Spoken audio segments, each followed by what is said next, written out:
بسم اللہ الرحمن الرحیم۔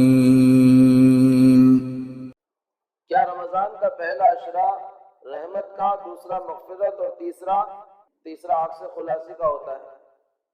ان کا ایک طویل سوال ہے۔ رمضان کے مہینے میں اس کے پہلے عشرہ رحمت، دوسرا مغفرت اور تیسرا جہنم سے آزادی کا، کیا دوسرے اور تیسرے عشرے رحمت کا نہیں ہے؟ یا کیا کوئی بندہ اپنی مغفرت پہلے اور تیسرے عشرے میں نہیں کروا پائے گا؟ امام احمد بن معین، نسائی، ابن خزیمہ نے اس کو ضعیف ڈکلیئر کیا ہے، اور علامہ عینی نے اسے حدیث کو منکر کہا ہے، اور البانی نے بھی اس کو منکر کہا ہے۔ اصل میں بنیادی طور پر یہ بات سمجھنے کی ہے کہ حدیثیں جو ہیں عام طور پر گویا ان کا خلاصہ سوال یہ ہے کہ یہ جو روایت ہے یہ روایت غلط ہے، وہ یہ کہنا چاہتے ہیں، اور اس پر جو کچھ وہ انہوں نے پیش کیا ہے۔ اس کے جو راوی ہیں علی ابن زید، ان پر اصل کلام ہے، اس روایت کے راوی پر اصل کلام ان کے اوپر ہے۔ اب بات کو تھوڑی سی سمجھنے کی ضرورت ہے۔ علمی ایک بات ہے، ہو سکتا ہے آپ کو سمجھ میں آ جائے اور ہو سکتا ہے سروں کے اوپر سے بھی جائے، لیکن اب سوال ہے تو اس کا جواب دینا بنتا ہے۔ سب سے پہلی بات تو یہ ہے کہ یہ روایت جو ہے من گھڑت نہیں ہے۔ سب سے ایک چیز ہوتی ہے ضعیف اور ایک ہوتا ہے من گھڑت موضوع، ان دونوں میں فرق کو سمجھنا پڑے گا۔ بہت سارے لوگ ضعیف اور موضوع کے فرق کو نہ سمجھنے کی وجہ سے بھی ذہنی انتشار کا شکار ہو جاتے ہیں۔ وہ ضعیف کو من گھڑت کہتے ہیں اور من گھڑت کو بھی من گھڑت کہتے ہیں۔ من گھڑت کے لیے جو عربی میں صحیح حدیثوں کی اصطلاح ہے وہ موضوع ہے، اور ضعیف اس حدیث کو کہتے ہیں جس کا کوئی راوی کمزور ہو، اب زیادہ سے زیادہ اس حدیث میں یہ کہا گیا ہے کہ علی ابن زید جو راوی ہے وہ منکر ہے، اور دو لوگوں نے ان پر منکر کہا ہے، یعنی قابل تنکیر ہے، ان کا انکار کیا جانا چاہیے۔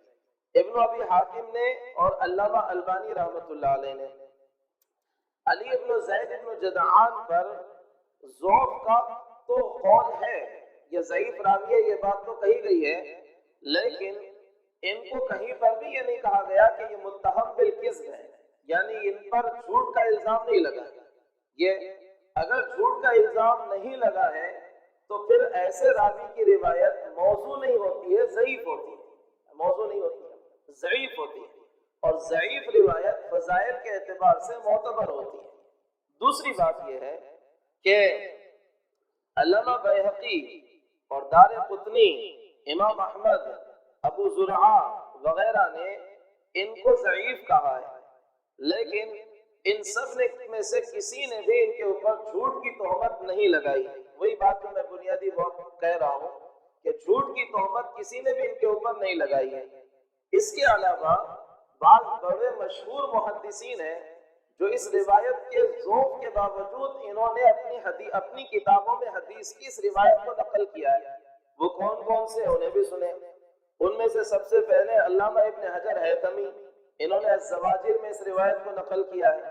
علامہ ابن حجر عسقلانی، انہوں نے لسان المیزان میں اس روایت کو نقل کیا ہے۔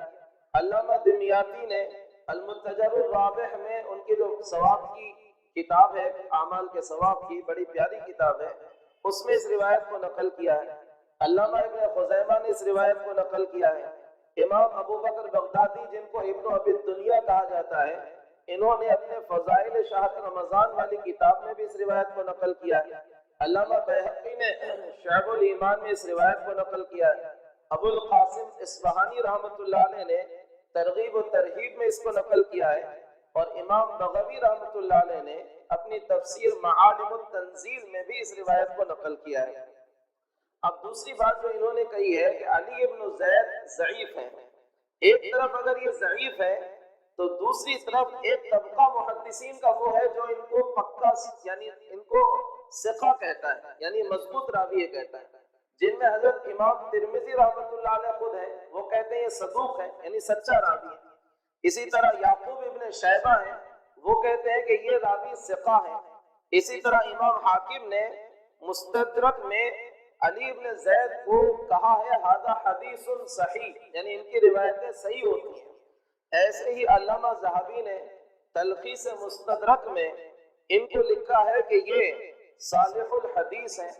ایسے ہی علامہ ابن حجر عسقلانی نے ان کو حافظ حدیث لکھا ہے، اور ابن الملقن نے حسن الحدیث ان کے بارے میں کہا ہے۔ تو ایک طبقہ وہ بھی ہے لوگوں کا جو ان کو مضبوط راوی کہتا ہے، ایک طبقہ وہ ہے جو ان کو کمزور راوی کہتا ہے۔ پھر علامہ البانی نے جو ان کو منکر کہا ہے، بڑی عجیب بات ہے کہ وہ اس روایت پر ان کو کہتے ہیں کہ یہ ایک ضعیف راوی ہے۔ تھوڑی سی ایک عجیب یعنی ٹیکنیکلی بات ہے کہ اس روایت میں وہ کہتے ہیں کہ یہ ضعیف ہے، لیکن علی ابن زید کی اور دو روایتیں ہیں ترمذی شریف کے اندر، اور ان دونوں روایتوں پر امام ترمذی کہتے ہیں کہ یہ حدیثیں صحیح ہیں، اور علامہ البانی بھی اس کو کہتے ہیں صحیح ہے۔ تو ان کا یہ قول بھی قابل غور و فکر ہے کہ ایک طرف وہ اس کو صحیح کہہ رہے ہیں اور ایک طرف ان کو منکر کہہ رہے ہیں۔ لہذا یہ مختصر سی تحقیق تھی جو میں نے پیش کر دی آپ کی تحقیق کے مقابل میں، کہ بالکل بھی یہ روایت من گھڑت نہیں ہے۔ اس خلاصے سے یہ بات ثابت ہوتی ہے، ہاں اس کو ضعیف کہہ سکتے ہیں۔ اب ضعیف میں یہ ہے کہ آپ کو نہیں پڑتی تو آپ نہ بولو، لیکن جو بول رہا ہے اس کے اوپر انکار مت کرو، ضعیف کا مطلب یہ ہو گیا۔ اور جو اشکالات کیے تھے کہ بھئی پھر بعد میں رحمت ملے گی کہ نہیں ملے گی، بعد میں مغفرت ملے گی کہ نہیں ملے گی، اس کی مثال تو ایسی ہو گئی کہ جیسے مجموعی روایت یہ ملتی ہے کہ اللہ تعالیٰ جہنم سے رمضان میں ایمان والوں کو آزاد کرتے ہیں، پورے رمضان میں کل ملا کے ہے نا کہ اللہ تعالیٰ رمضان میں جہنم سے ایمان والوں کو آزاد کرتے ہیں۔ تو اب میں یہ کہوں گا کہ پھر اس کا مطلب تو یہ ہوگا کہ بعد کے 11 مہینے اللہ آزاد نہیں کرتے، تو اپنے دماغ سے الٹا کچھ بھی مطلب لے لو گے تو کچھ بھی تھوڑی چلے گا۔ اس کا مطلب یہ تھوڑی ہوگا۔ بھائی مطلب یہ ہے کہ ایک طرف سے دعا کرنے کی اور مانگنے کی ترغیب دی گئی ہے کہ ان 3 چیزوں کو رمضان میں خصوصیت سے مانگو۔ اس میں پہلے عشرے میں رحمت کو مانگو، دوسرے میں مغفرت کو مانگو، تیسرے میں جہنم سے خلاصی کو مانگو۔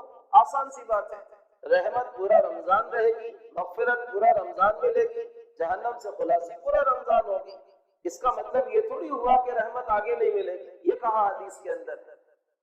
بہرحال اس طرح کی یہ باتیں چلتی رہتی ہیں، اللہ حفاظت فرمائے۔